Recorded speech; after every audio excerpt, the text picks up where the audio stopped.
Good evening and welcome to Northbeat. I'm Shannon Scott. There's ongoing uncertainty tonight around a program designed to help Inuit children.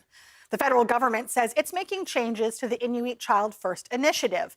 It's set to end on March 31st, and what happens after that remains unclear. Emma Tranter explains. A program accessed by thousands of Inuit children and families doesn't have a clear future at this point.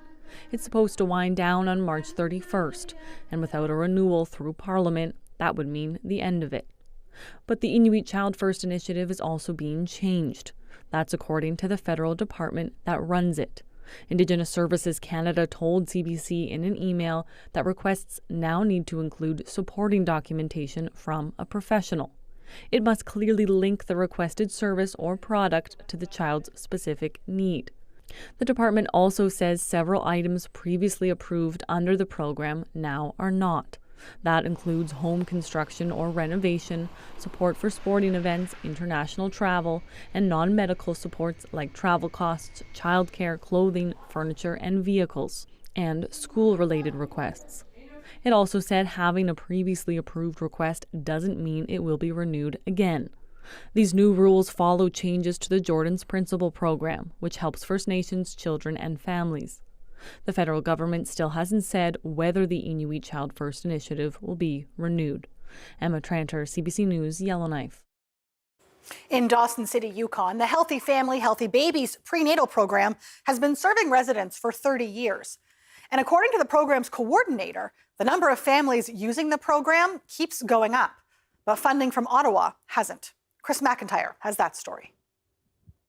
In a town where there's a lack of services for young children and families, the Healthy Family, Healthy Babies program is described as an essential service. Tanya Westland has been the program's coordinator for the past 7 years.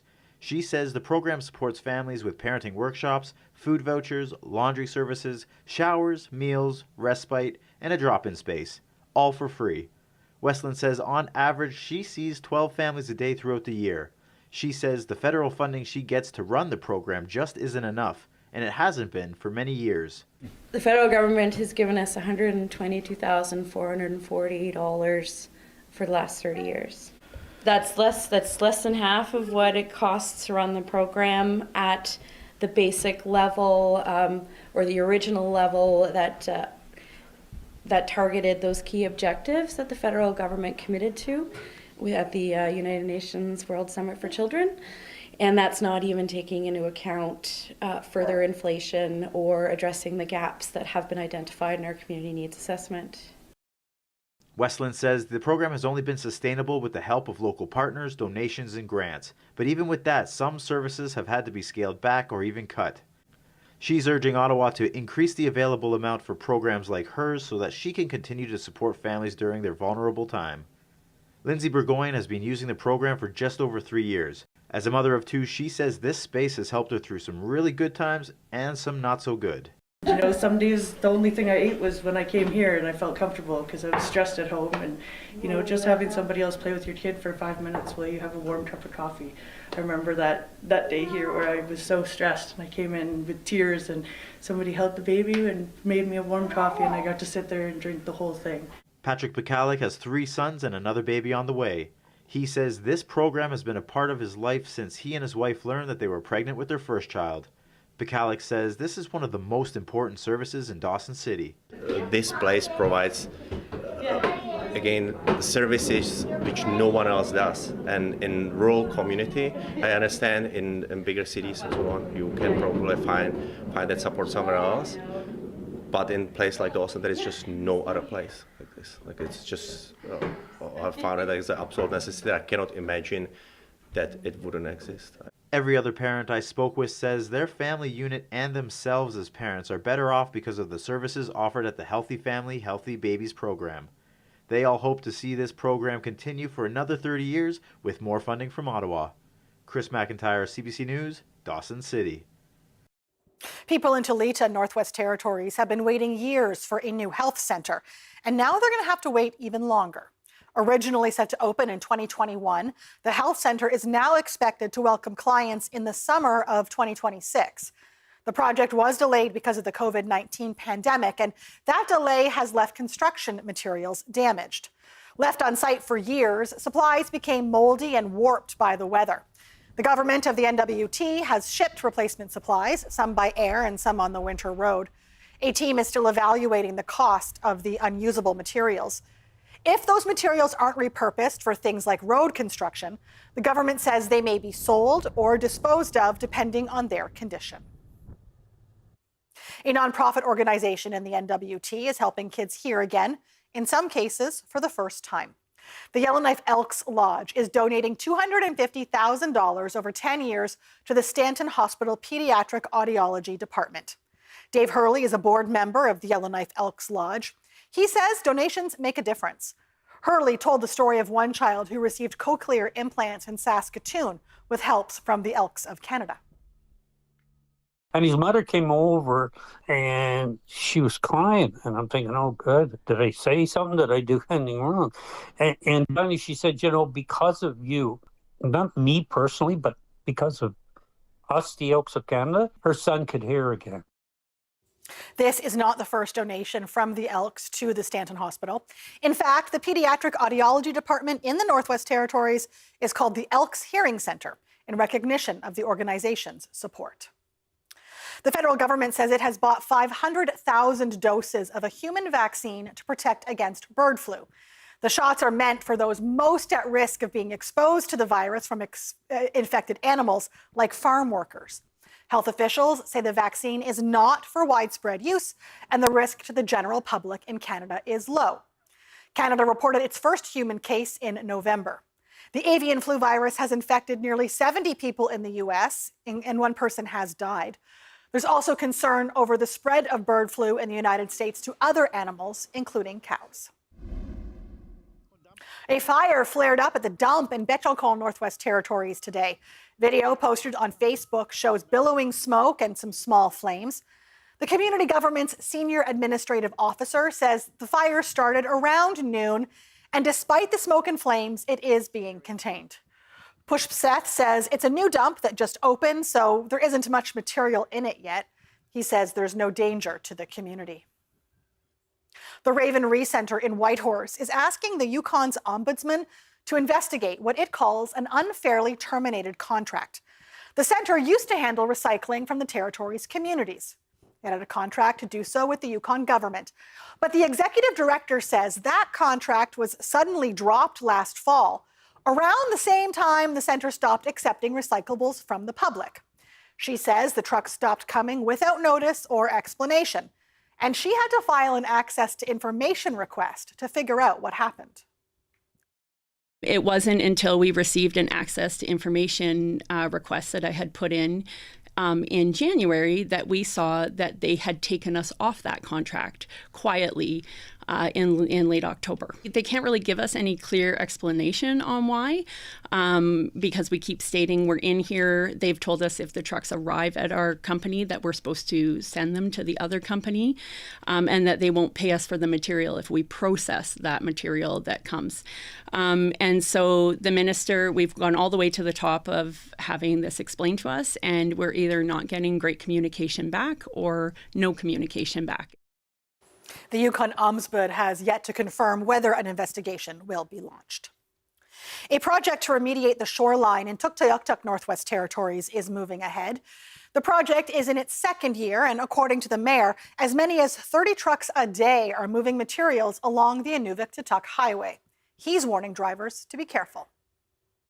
Anybody traveling the highway needs to be mindful, obviously, of the rock haul that's going on.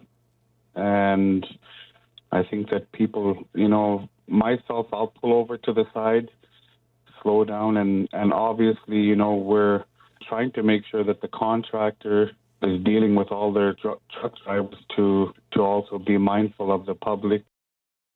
Elias says boulders are now in place along the municipality's shoreline, and workers are reinforcing the shoreline on Tuk Island. Elias says he expects that work to be done before June, and more erosion prevention work is planned for the summer. Booking travel in the north is not always straightforward, but now one travel agency in Fort Smith, NWT, is hoping to change that. Carla Ulrich has that story. Rashmi Patel and Mildred Martin have almost 40 years combined experience working as benefit officers with the GNWT. They created Wintergreen Travel 2 years ago, hoping to fill a noticeable gap in medical travel management. And now they are looking to simplify trips for all Northerners, whether for leisure or work. Patel says they are creating a new Expedia-inspired web travel platform. So that way the smaller airlines, the smaller accommodation providers in the communities, they would all just be on one platform and we'd be able to book everything easily. Patel says the platform will also help boost local tourism by making it easier to book unique northern experiences. Daniel Wilson is the Economic and Tourism Development Officer for the town of Fort Smith. He says this idea has a lot of opportunities to expand the tourism season. Having a platform online with the potential to connect with local tourism operators means that our tourism season can extend year-round.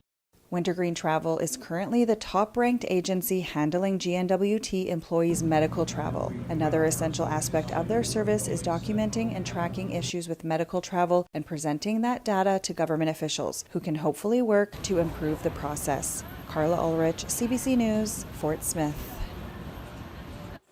Canada's plan for a high-speed rail network is picking up steam.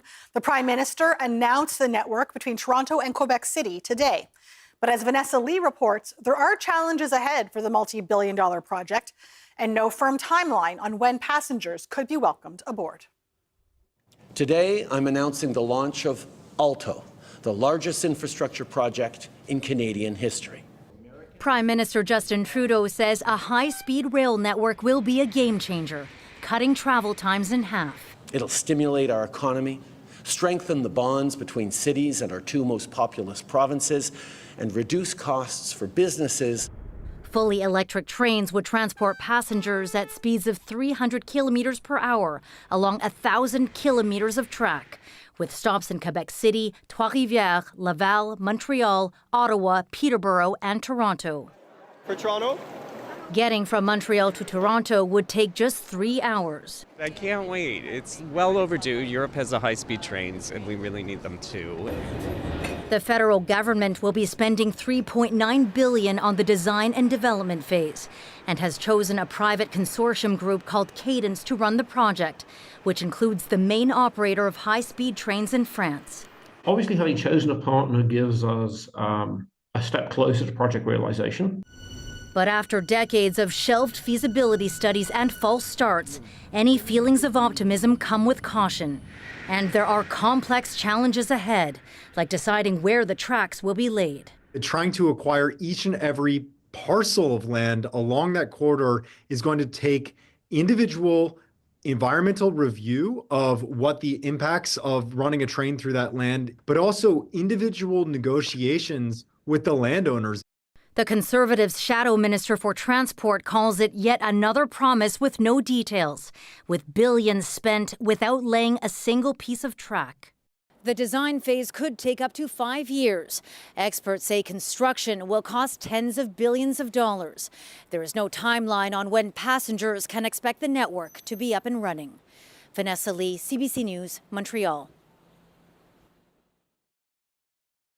Forced and coerced sterilization of Indigenous people is still happening. The Survivors Circle for Reproductive Justice has supports available for Indigenous survivors. Join the National Registry and access up to $70,000 in healing support funds for individuals, families, and communities. The deadline to apply is March 31st. If you or someone you know has experienced forced and coerced sterilization, please call 1-877-386-0750 or visit reproductivejusticesurvivors.ca for more information.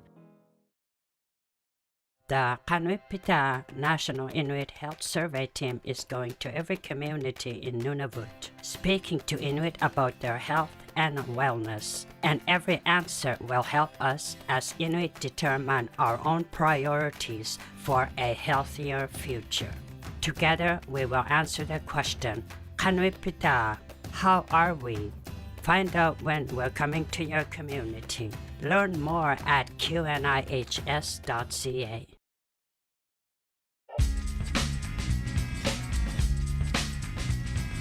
Why don't throw in first base at the sun? Put my soul between the ball. Now I want it, now I'm drunk. Now I'm running like a flaming pig.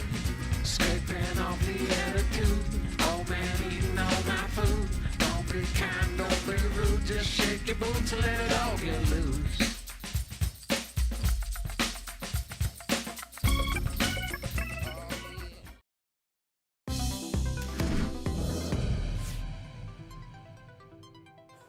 Mark Mossy has been appointed a judge of the Nunavut Court of Justice. He's been a lawyer in the territory since 2010. He's served as a poverty and civil lawyer in Iqaluit, and Mossy has also served as the executive legal officer in the Office of the Chief Justice. He was appointed to replace Susan Cooper, who was named Nunavut's Chief Justice in November. No date for his swearing in has been set. There's a deep concern in Europe tonight after some shocking new remarks made by Donald Trump.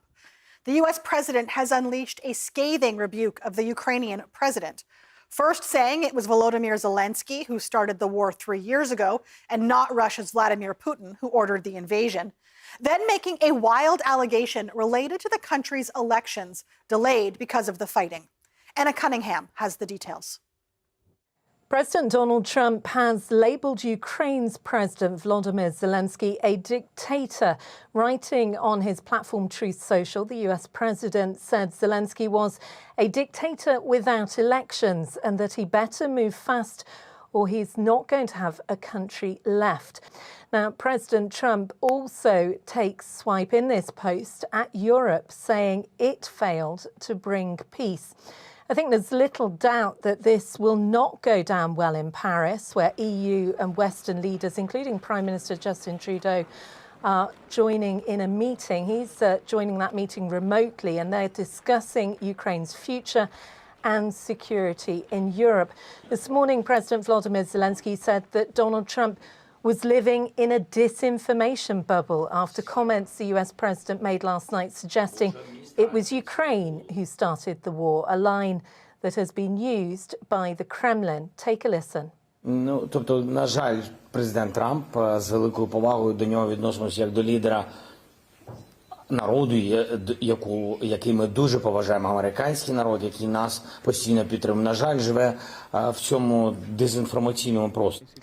President Putin has also been in front of the cameras in St. Petersburg today. He praised the outcome of Tuesday's Russia-US talks in Riyadh and said nobody is excluding Ukraine.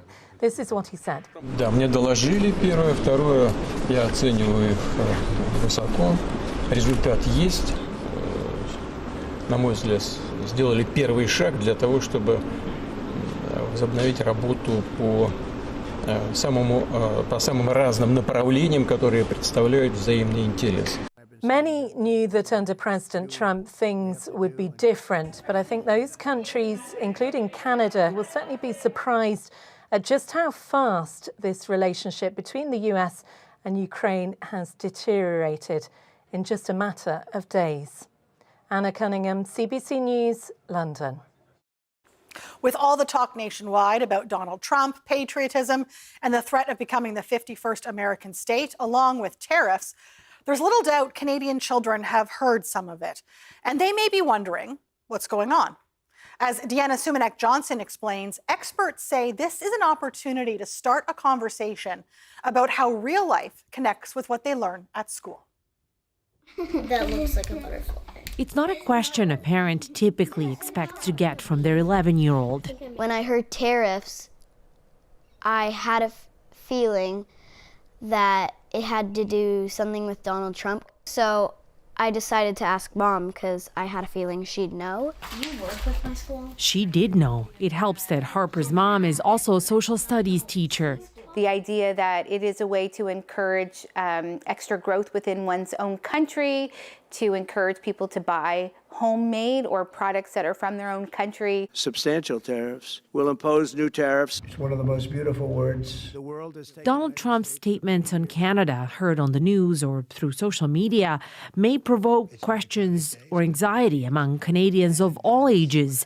This professor of child psychology says if it worries you, broach it with your kids. Asking themselves how much the tariffs are affecting them and their family personally, and also whether the parents have strong emotions about it themselves, because the more that that's true, then I would suggest talking about it even with the youngest children, even preschool age children. With teens, she says parents should tread more carefully and not impose their own views. I'd probably start by asking the teen what it is they've heard, and then I'd ask them what they think about it. When it comes to classroom discussions, some teachers see this as a moment of opportunity. I think it's helped students to see that what they're learning in social studies class is actually relevant to the real world. NAFTA, the WTO, the EU, they just see that as something they have to memorize for a test. And now we can relate it to current events. So where has this happened before in our history? What has that led to? What has been the impact? And what can we learn from it? Making sense of it together as kids and adults are now living through a tumultuous chapter in Canada's history. Deanna Sumanak-Johnson, CBC News, Toronto.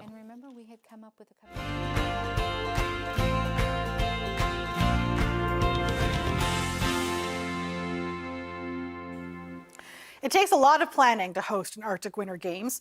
Whitehorse will host the next ones in 2026.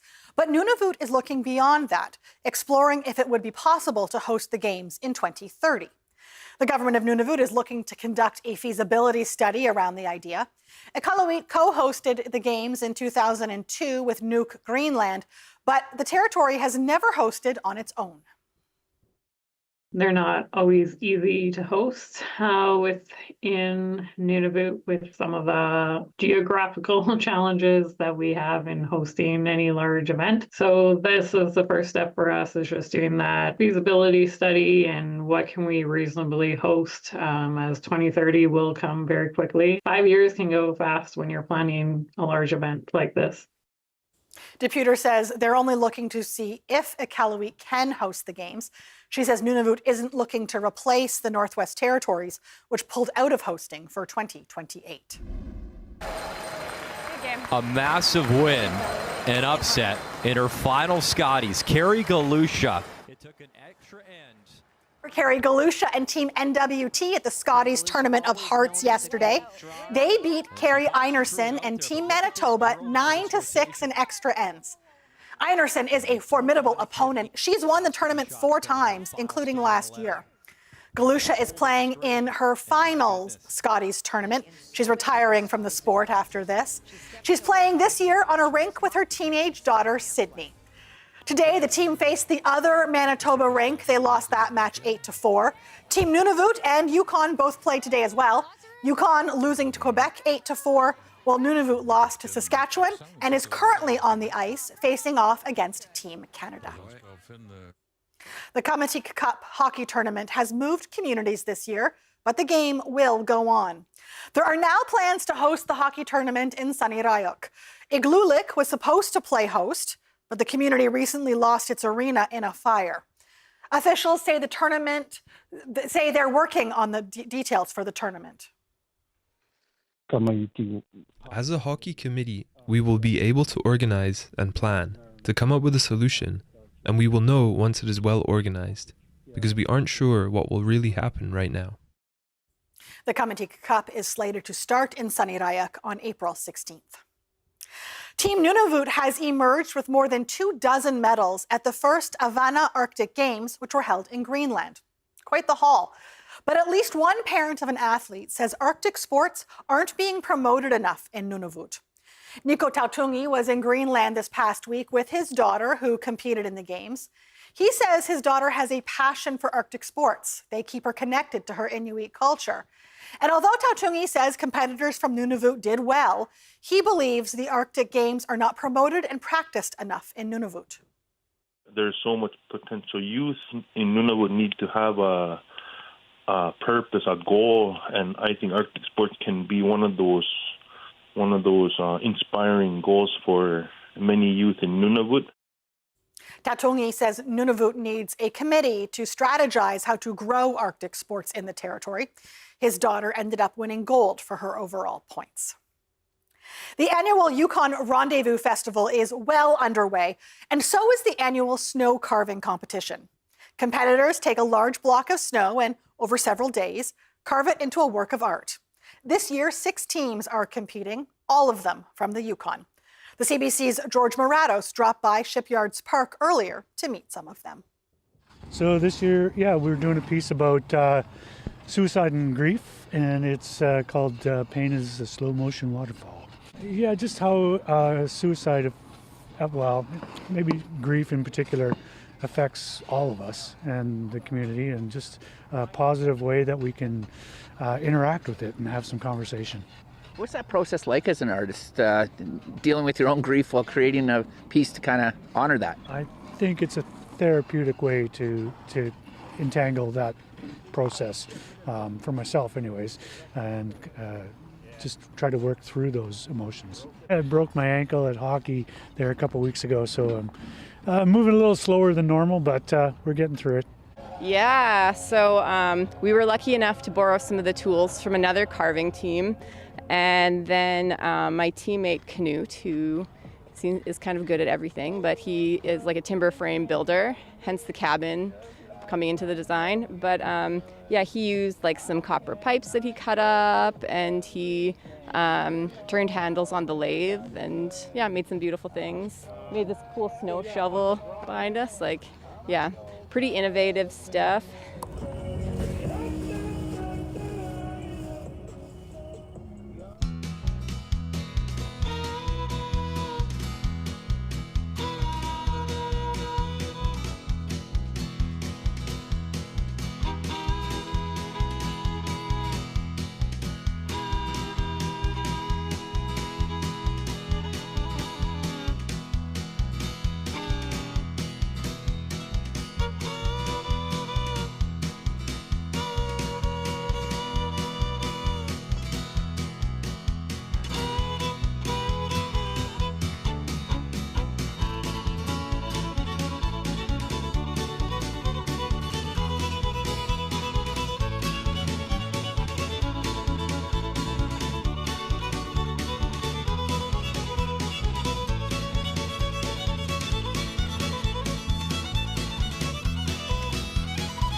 That is our show for tonight. Thank you so much for joining us. For news anytime, you can always visit our website, cbc.ca/north. I'm Shannon Scott. We'll see you again tomorrow.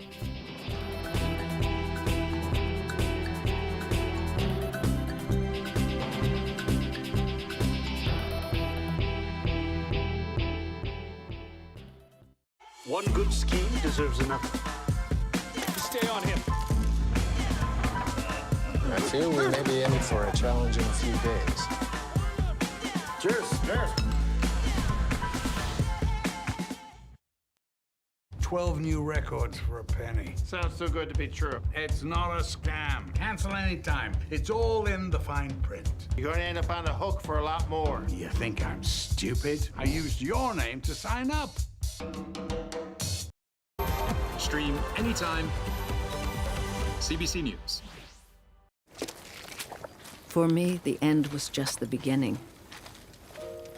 I felt I must come. If I did not come at once, it would be too late. And these places that are watered with the best blood of Canada might only be names and memories. I see it in the soldiers, the grief I know so intimately. And I will not abandon these men to it. The isolation wears on me. Slowly, the silence takes over, as if my heart has given out of air. I cannot talk. I can only paint. For more than 2 years, Mary Ryder Hamilton painted the battlefields of the First World War, creating an unforgettable visual record of service and sacrifices at immense personal cost.